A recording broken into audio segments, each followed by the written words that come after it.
Erev Tov Rabotai, we are continuing with our Mishna Yomi, Masechet Yevamot. We are up to Perek Yud Mishnah Bet.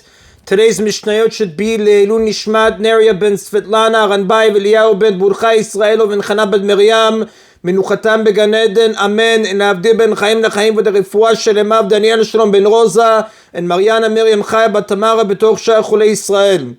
This Mishnah continues discussing a woman who remarried based on the mistaken assumption that her husband was dead. We learned that the court can give a woman permission to remarry if a single witness testifies that her husband died. If two witnesses say that her husband died, she may remarry without even asking permission from the court. The Mishnah discusses whether in these cases, if her husband later comes back, she is required to bring a chatat offering, as is usually required of a person who commits adultery unintentionally. A person who unintentionally transgresses any prohibition that carries the penalty of karet, which includes the prohibition of adultery, must bring a chatat offering, as it says in Mishnayot Mesechet Kritut, chapter 1, Mishnayot 1 and 2. Our Mishnah begins, Niset al pi beddin. If a woman married on the court's authority, meaning a single witness testified that her husband died, and the court then gave her permission to remarry, and her husband then came back, it says she must leave both men, and she is subject to the penalties that we spoke about in yesterday's Mishnah. Uptura min korban, but she is exempt from a chatat offering. Although she committed adultery unintentionally, she does not have to bring a chatat offering because the court gave her permission to marry, and a person who sins unintentionally based on a court ruling is exempt from a chatat offering. The Rav explains when a court rules that an action is permitted and it turns out that they are mistaken and it is in fact forbidden, anyone who transgresses because of that ruling does not have to bring an offering to atone for that transgression. So although this woman committed adultery and is held accountable to a certain degree, as we learned in the previous Mishnah with the penalties, she does not have to bring a chatat offering, a sin offering.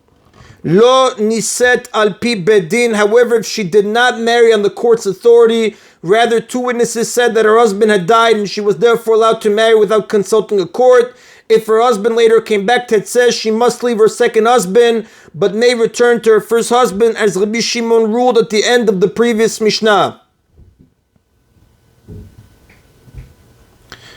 V'chayevet bekorban, and she must bring a chatat offering to atone for having committed adultery unintentionally. Although if she married based on the word of two witnesses, she is less penalized than if she married based on one witness. She nevertheless committed adultery unintentionally. Since she did not need to consult the court, she does not have the exemption that is granted by the court's permission. She must therefore bring a chatat offering. She is not considered completely blameless, in which case she would be exempt from bringing an offering because she should have waited to remarry until she had verified that her husband was dead. Even though a woman who married on the court's authority based on a single witness is held responsible to a larger extent and is penalized in a number of ways, as we learned in the previous Mishnah, in this respect, the power of the court is better, that the court's permission exempts her from a chatat offering. The Rav does tell us, Velet ilchata ki hamatnitin. The Halakha does not follow this Mishnah. El ben niset al pi bedin bedechad ben al pi shnei edim. Whether she remarried with the permission of the court and one witness, or whether she relied on two witnesses, chayvin bekorban hiu bala sheni. She and her second husband are required to bring sin offerings. Now, in the following case, she is liable to bring a chatat offering, even if she married with the court's permission. If the court ruled that she may marry based on a single witness that her husband died, and she went and acted immorally, meaning she married someone whom she would have been forbidden to marry even if her husband had indeed died. For example, she married a Kohen Gadol who was forbidden to marry a widow, and her husband then returned chayavet bekorban. She must bring a chatat offering for unintentional adultery. This is because the court gave her permission only to marry lawfully. If she married unlawfully, she cannot claim that she acted with the court's permission and is not exempt from a chatat offering. That is the end of Mishnah Bet. Mishnah Gimel now continues to discuss a woman who received incorrect information about her husband's death. In this case, a woman remarried on the assumption that she was exempt from Yibum, and then found out that she had actually been subject to Yibum. Haisha shalach balah uvna lemidinat hayam. A woman's husband and her only child went overseas. Ubao v'amru lah met baalech v'achar כך met benech. and someone came and told her your husband died and then your child died, Vini said, and she remarried based on that testimony, meaning she married an outsider, not her husband's brother. Since her husband died before his child died, he did not die childless. She is therefore exempt from Yibum and is permitted to marry anyone, even though the child later died. Since he was alive at the time of her husband's death, the wife is exempt from Yibum Rachalitza, as the Gemara Yevamot says on page 87b.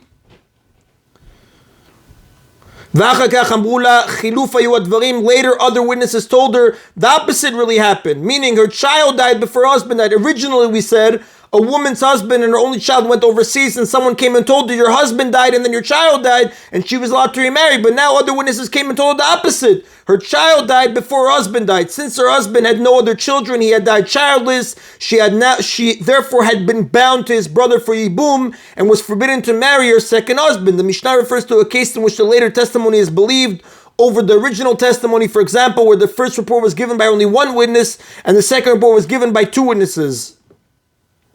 Tetzeh, therefore she must leave her new husband, v'avlad rishon v'achron mamzer, and any child that she had with him, whether before she found out that she had been forbidden to marry him, or after she found out, is a mamzer, literally the first and last child. Now a child born from a forbidden relationship is a mamzer, even if the sin was unintentional. So even if the child was conceived before she received the second report, while she still thought that she was permitted to be married to her second husband, the child is a mamzer. Now this Mishnah follows the opinion of Rabbi Akiva that a child born from any relationship forbidden by the Torah is a mamzer. Other Tanaim disagree and maintain that only a child born from a relationship that carries the penalty of karet is a mamzer. We spoke about in chapter 4, Mishnah 13. Since the prohibition for Yevamot to marry someone other than the Yavam is not punished with karet, then these Tanaim hold that in our Mishnah's case, the child would not be a mamzer, as the Gemara discussed on page 92a in Masechet Yevamot.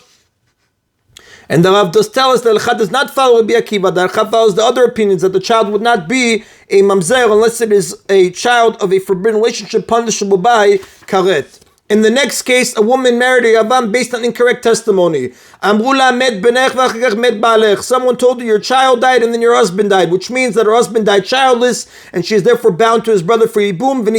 And she underwent Yibum. She married her husband's brother based on this information. Then witnesses told her the opposite actually happened, meaning her husband died before her child, which means that her husband did not die childless. Therefore, not only was she not subject to Yibum, she was forbidden to marry her husband's brother, like we learned many times.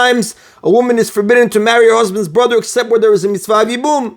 Tetzeh, therefore she must leave her new husband, v'avlad rishon v'achron mamzer, and any child that she had with him, whether before she found out that she had been forbidden to marry him, or after she found out, is a mamzer. Since marriage to her husband's brother is punishable by karet, any child born from such a relationship is a mamzer, according even to the Tanaim that disagree with Rabbi Akiva.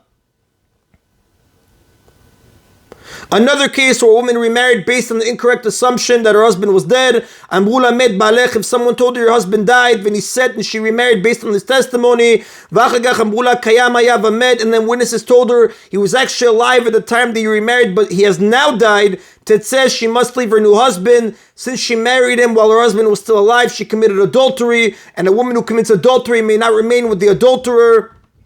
V'avlad rishon mamzer, and any child that she had with him before her first husband died is a mamzer. V'acharon eno mamzer. However, a child that she had after her first husband died is not a mamzer, because such a child was not born from an adulterous relationship. Although she was forbidden to remain with her second husband, once her first husband died, the relationship was no longer adulterous, merely forbidden rabbinically, and a child from such a relationship is not a mamzer. Now, in the previous cases, the woman had completed the marriage process with another man after hearing that her husband had died. The Mishnah now discusses a case where she had been betrothed by the second man, Kiddushin, but had not yet completed her marriage to him, Nisuin. They told her your husband died, and she was betrothed by another man, and then her husband came back, she is permitted to return to her first husband. Since her marriage was not completed and she did not cohabit with her second husband, she did not commit a sin and she may therefore return to her original husband. As we learned in Mishnah 1, when a woman remarries on the incorrect testimony of a single witness, she is penalized because she did not verify that her husband was actually dead before remarrying. However, this penalty applies only to a woman who married another man with nisuin. If she was merely betrothed, if she just had a ring, she is not. If she did kiddushin, she is not penalized because she may have intended to verify her husband's death before completing the marriage process. Also, the second husband does not even have to give her a get. Usually once a woman is betrothed, she may not marry another man unless she receives a get. Here, although the second man would be rabbinically required to give her a get, if he had performed the swin with her, he does not have to give her a get if he only betrothed her. And even if the later husband gave her a get, it does not disqualify her from marrying a Kohen, although a divorced woman may not marry a Kohen. In this case, since the second husband does not have to give her a get, even if he does give her one, it is meaningless.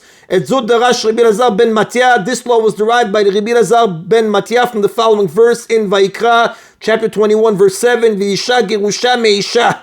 The Kohanim shall not marry a woman who has been divorced from her husband. The phrase divorced from her husband implies that only a woman who was divorced from her legal husband is forbidden to a Kohen. But not a woman who has been divorced from a man who is not her legal husband. The Torah could have simply said the Kohanim may not marry a woman who was divorced. The extra phrase divorced from her husband teaches that only a woman who was given a divorce by her legal husband is forbidden to marry a Kohen, as the Ram Malbim explains on this verse in Sefer Vayikra, chapter 21, verse 7. However, in cases where the sages required a woman to receive a get, like in Mishnah 1, where the sages required a woman to receive a get from her second husband, even though they were not legally married, that get does disqualify her by rabbinic law from marrying a Kohen. Since in our case, the man to whom she was betrothed was never her legal husband, even if he divorced her, she is not disqualified from marrying a Kohen, even rabbinically. And that is the end of today's Mishna Yomi. Baruch Adonai Le'olam. Amen v'amen.